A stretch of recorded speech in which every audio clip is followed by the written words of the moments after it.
Welcome to our webinar, Seize the Digital Opportunity, created for print producers ready to navigate and thrive in the digital evolution of print. I'm Danielle, part of the Gelato team, and your host for the session. We're thrilled you've joined us today. A few housekeeping items. If you have any questions or comments at any point, please feel free to put them in the chat, and a member of the team will get back to you. With us today is Henrik Müller-Hansen, the founder and CEO of Gelato, the world's largest global software platform for local on-demand production. Recently, Gelato launched GelatoConnect, a production print platform that connects procurement, workflow, and logistics to optimize print producers' efficiency, quality, and profitability. Welcome, Henrik. Thank you very much. Looking forward to this chat. Yes, you have made a very compelling statement about the print industry's promising future. You say there's no better time to be a printer. Not only is print not dying, it's more alive than ever. Can you share your perspective on what makes print so vibrant and full of potential? Yeah, first of all, when you use the word print, it's interesting because most people fall asleep when you use the word print, with no disrespect to the print industry because we're operating in it. But actually, I would use the word production on demand, or the theme production on demand. Because when I started the journey, print really meant print, like it was all about paper. Today, printing is surrounding us. It's about, wall art, it's drinkware, it's clothing, it's books, and so much more than the connotations and the images that comes to mind when you say the word print. So that's the first thing I would say, that technology has allowed printing to be redefined far, far beyond paper. And if you then couple the second global trend of e-commerce, people all over the world are trying to access personal products in a more sustainable way. It could be a faster way, faster delivery. And also, of course, costs play a big role in this as well. So just also from the e-commerce perspective, it's driven by consumer demand. Consumer demand pushing away from the big retail companies around the world to the more personalized products. Which brings me to the third thing, which is the creator economy. And the creator economy has just offered entrepreneurs and individuals across the world an opportunity to take their creativity, put it on different products, create different artworks, and then reach consumers all across the world. And those platforms such as Shopify, Etsy, those platforms allow that individual to reach the world of consumers. However, and now we come to the fourth trend, which is production, manufacturing. With all of these forces combined, we as Gelato can actually access production hubs all across the planet thanks to the software that we've built, so that the individual entrepreneur selling to the individual consumer, no matter where the consumer is living, you can actually produce that on demand and have it shipped the next day. So there are so many forces around the world that now is pushing printing or production on demand to be perfectly situated for capturing significant growth years to come. And we have not even touched discussions such as 3D printing and additive manufacturing, which is another super, super exciting topic. Like, where are we in 5 to 10 years from now? So yes, I am quite excited about where we are today. How is your mom feeling about the print industry? Yeah, so she's also gone through an entrepreneurial journey. When I left Tele2, I was CEO for Tele2 Norway, which was about a $450 million telco. I had a good life. We had a good life. My wife, my family, myself. But what made me want to move into something more entrepreneurial was just, it wasn't fast paced. It was growing to become like a really big company. Tele2 Group at the time was like 6 billion euros, to put that in perspective.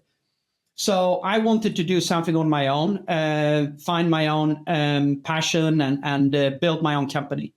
Now, what I didn't know was that printing was actually one of the most interesting businesses at the time. This was back in 2007, 2008, because it was right at the cusp of the shift from offset analog to digital and personal.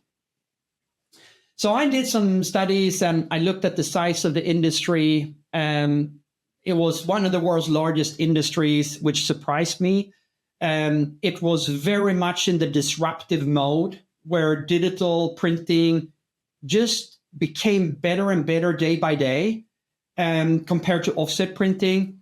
It was also no software platform in the world that had connected all the printing hubs and all the machines across the planet into one marketplace.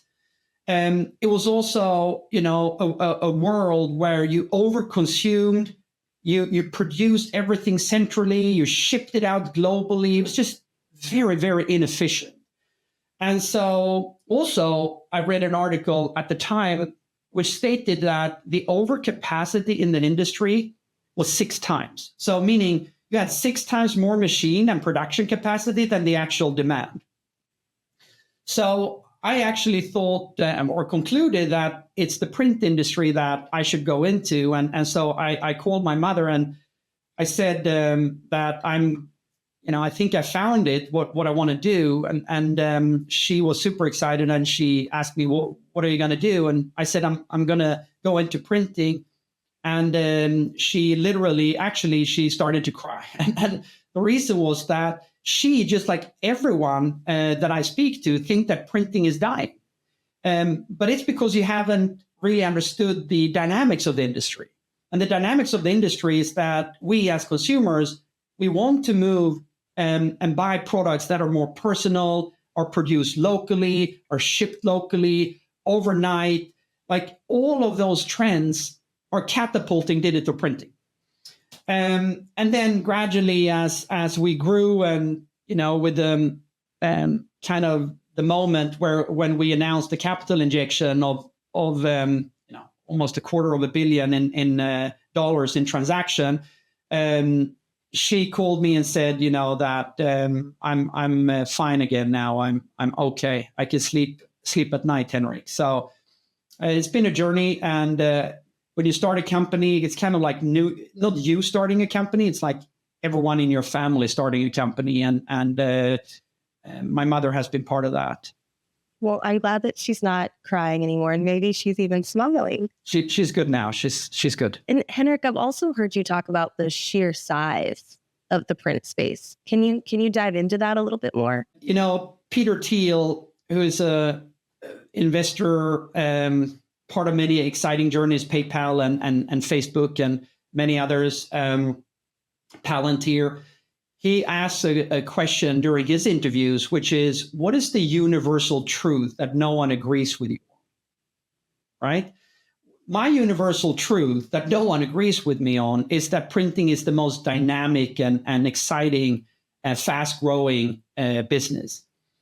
So then when you zoom out, people just have not really read or understood how big this industry actually is. So if we go to music, which everyone knows about, like everyone knows about Spotify and iTunes and the usual suspects, right? That's across the world, it's like a $40 billion industry. So if we compare that with the total global print industry, it's like $800 billion, so 20 times the size. But an even more interesting data point is that when this journey started, digital printing was about 80 billion out of those 800 billion, so roughly 10%. But last year, it exceeded $200 billion. So basically, we added 3 music industries in the last 15 years. So once you start to dive into the numbers, you realize the size of this opportunity. And we're at this shift where digital printing has grown fast. I think it's now going to grow even faster because you have these trends that I spoke about previously. When industries go through transition, a significant transition, there is one unifier in that transition. And it's always that it's actually driven by the consumers. So if the consumers is not shifting their way of buying, their consumption pattern, you're not going to see the big shift in the industry. But now with the e-commerce growth, the global marketplaces, the web platforms, the global payment solutions, like creators all across the world and consumers all across the world can meet in this marketplace that Gelato is in the epicenter of. And so that's why I think that the size of this industry, even though it is already plus $200 billion in terms of digital printing, I just think that we are right at the start of this explosive growth that we're seeing. And I mentioned previously, this does not include 3D printing.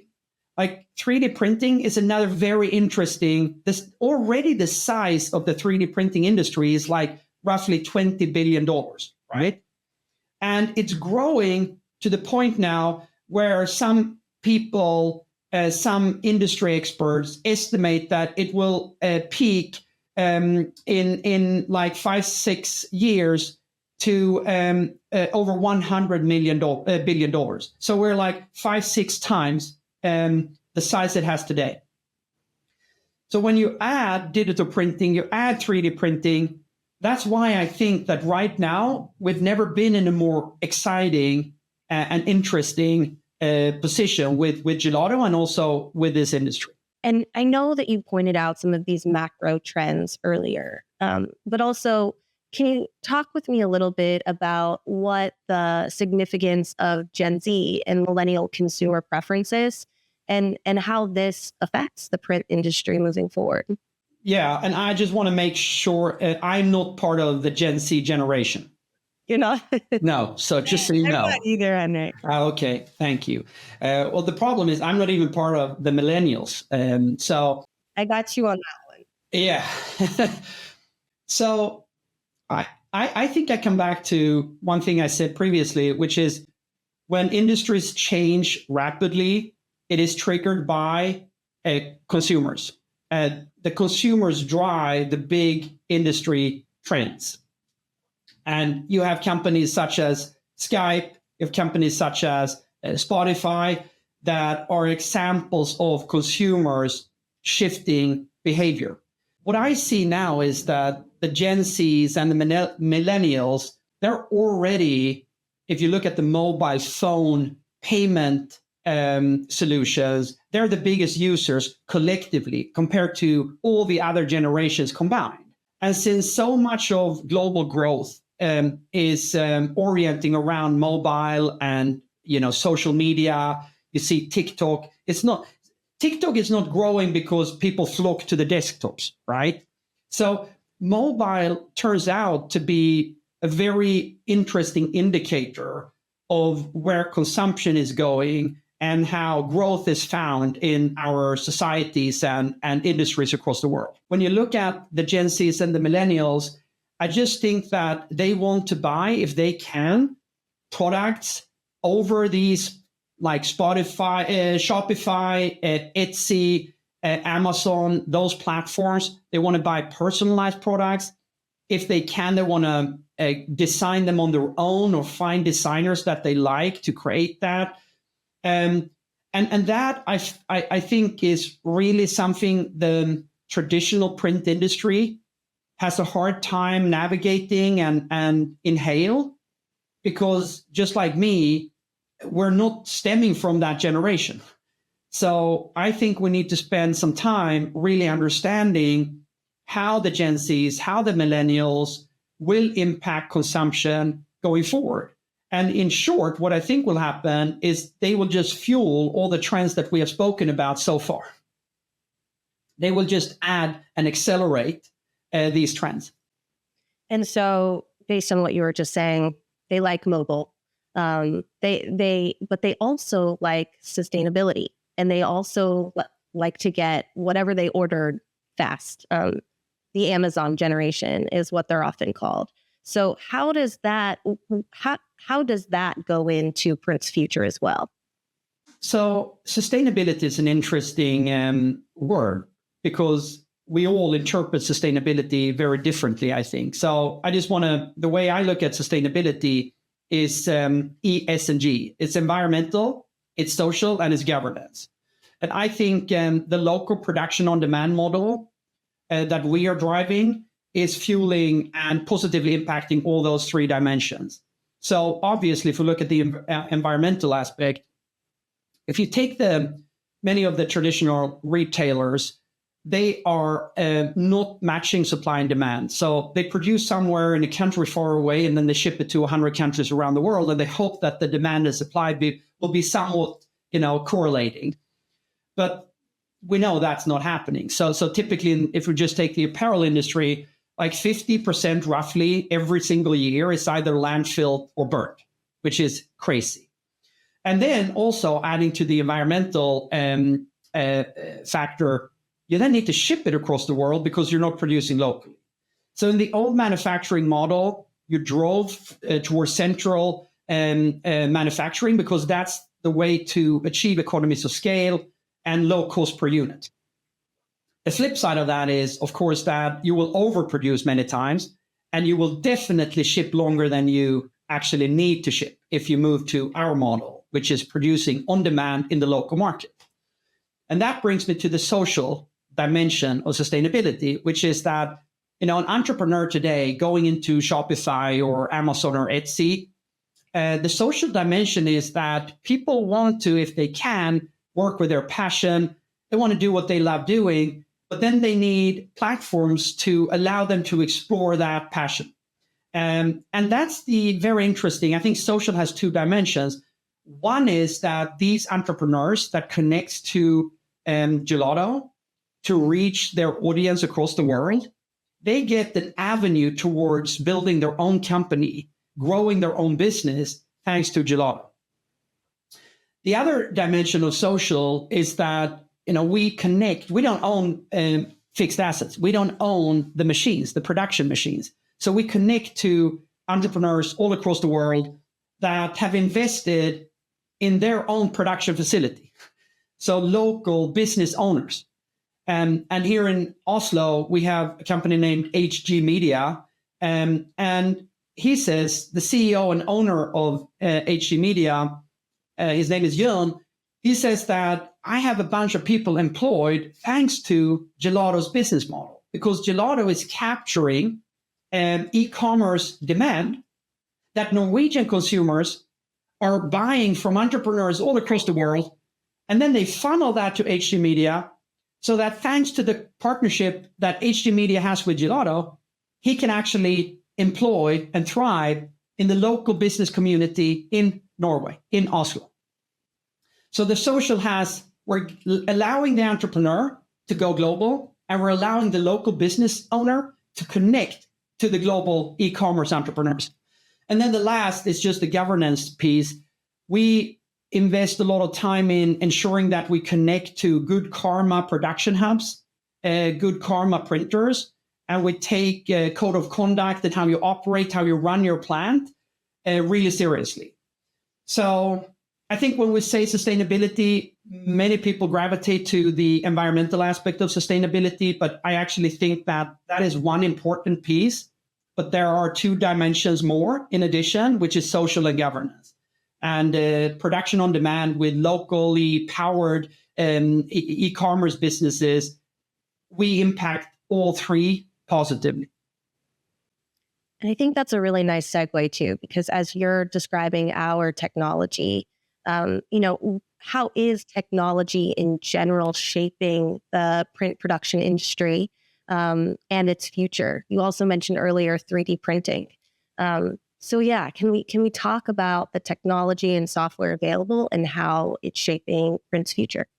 I think there are like three dimensions to technology and your question.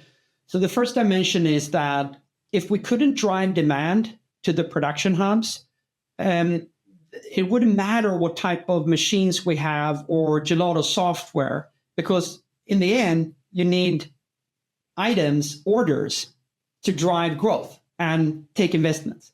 So the whole growth within Shopify, Etsy, and the web platforms across the world, the e-commerce platforms around the world, has been played a central role in the technology landscape impacting the print industry.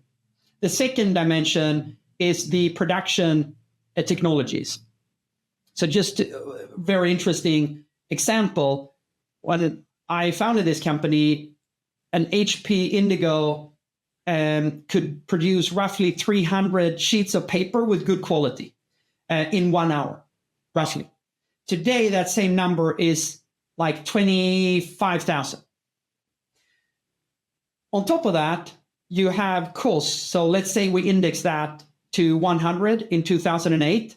That cost is like 50 today. So you've had, by an order of magnitude, increase in output, and then at the same time, you cut the cost by half. So the whole ecosystem of machine vendors, I am genuinely extremely impressed with how they have pushed technology from a production perspective. And then you have the third, which GelatoConnect and the software we have built is about. So software then that we have built plays a very important role in making a local production hub hyper efficient and able to compete head to head with global retail companies.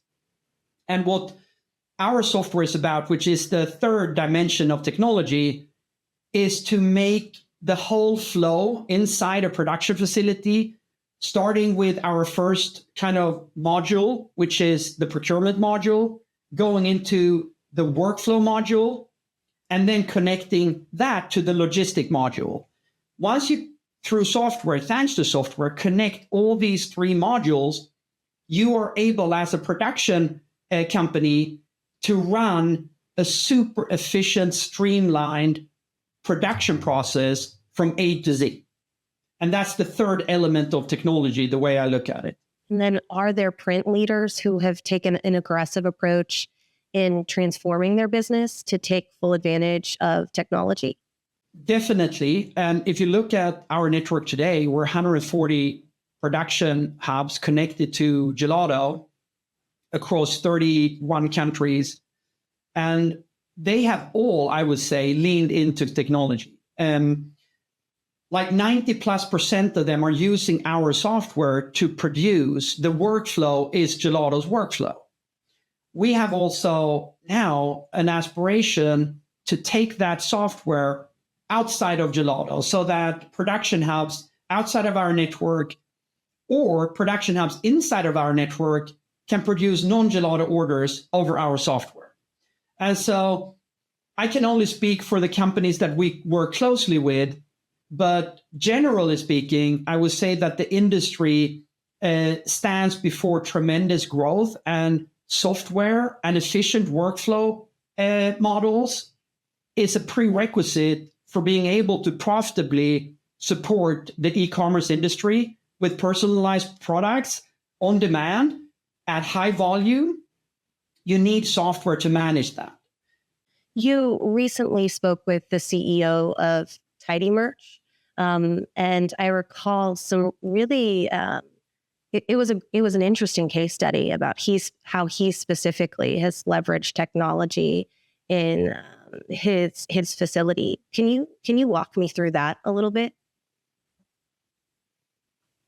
Yeah. So Tidy Merch is a company that has undergone tremendous growth. We started working together a couple of years ago, and since then, basically the company has grown 4x.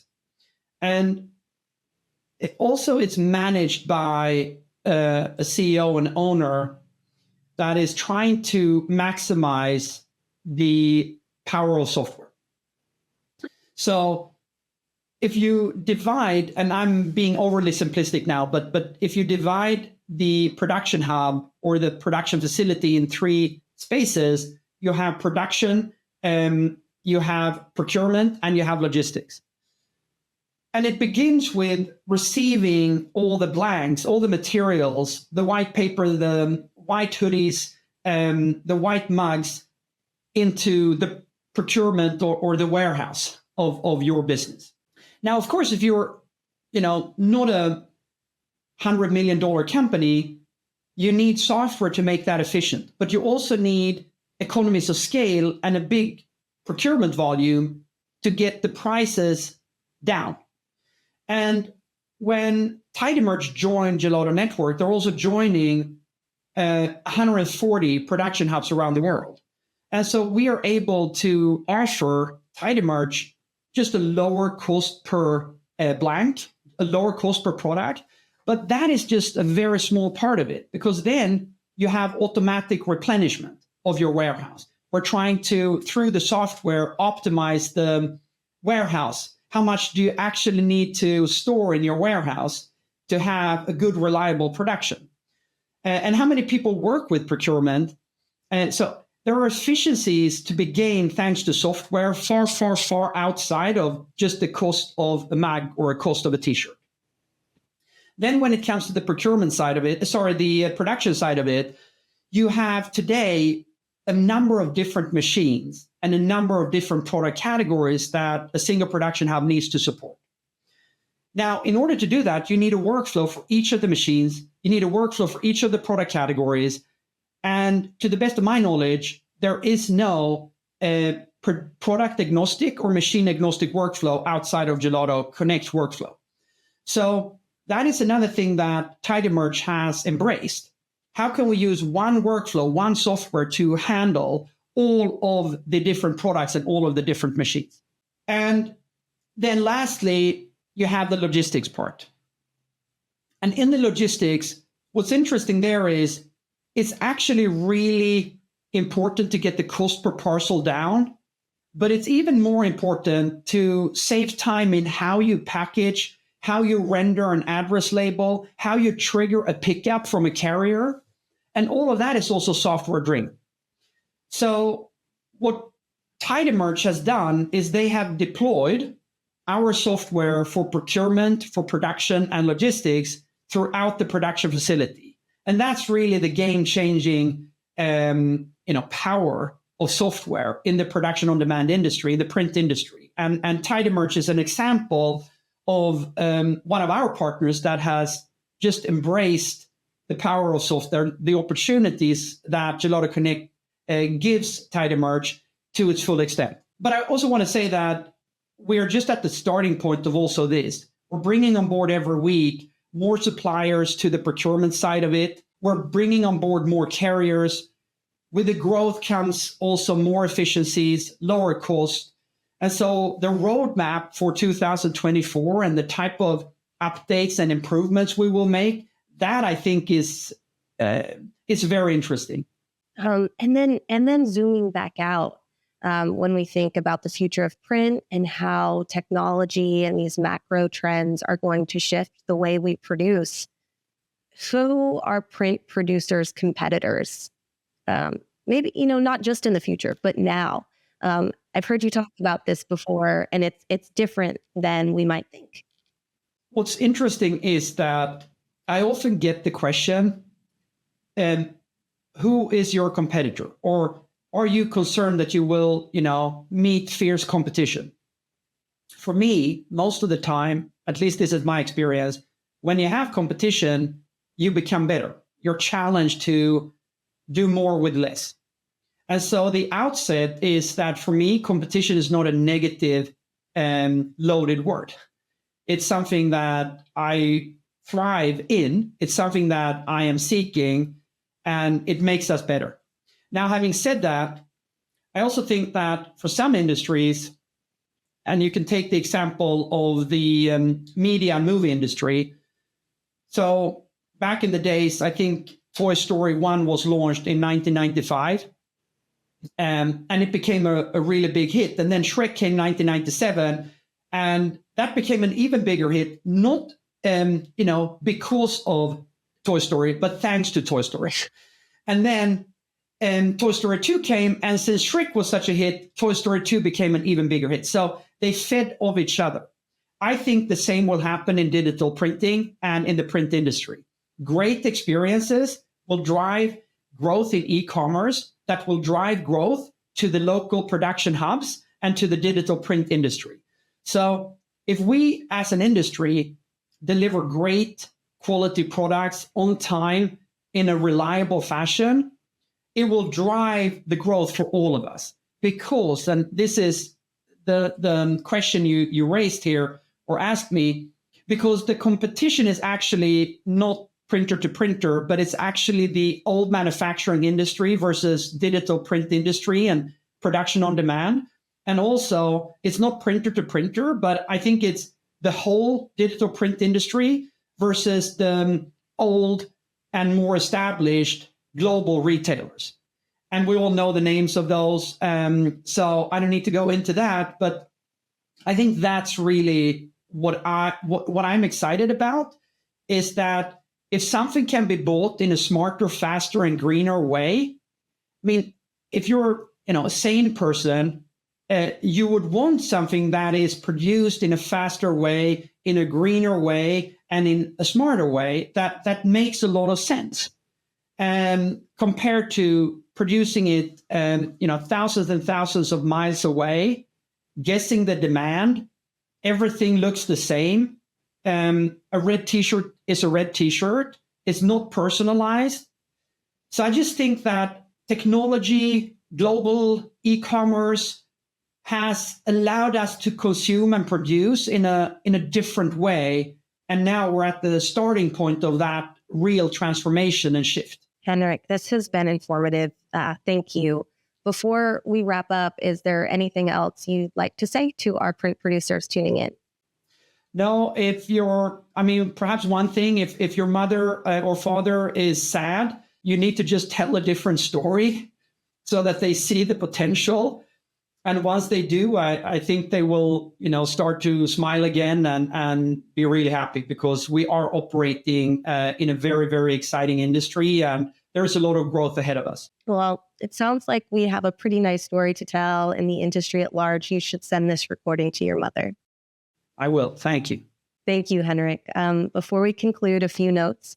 The session has been recorded, and a copy will be sent directly to you following the webinar. We encourage you to review it at your convenience and share it with colleagues who could not attend today. If you're interested in a deep dive into GelatoConnect and how it can transform your print operations, we invite you to register for a dedicated GelatoConnect demo. There will be a link to do this in the follow-up email as well. And then meet us at Drupa. For those attending Drupa, don't miss the opportunity to visit the Gelato booth. There will be gelato there. We're located at booth A06 across Hall 9. It's a fantastic opportunity to see GelatoConnect in action, meet our team, and discuss how we can support your business. Additionally, Henrik will be delivering a session in the Drupa Cube. His talk is scheduled for May 31st, 10:45 a.m. Check it out if you're there. We look forward to seeing you at future webinars, GelatoConnect sessions, and Drupa. Wishing you all a great day.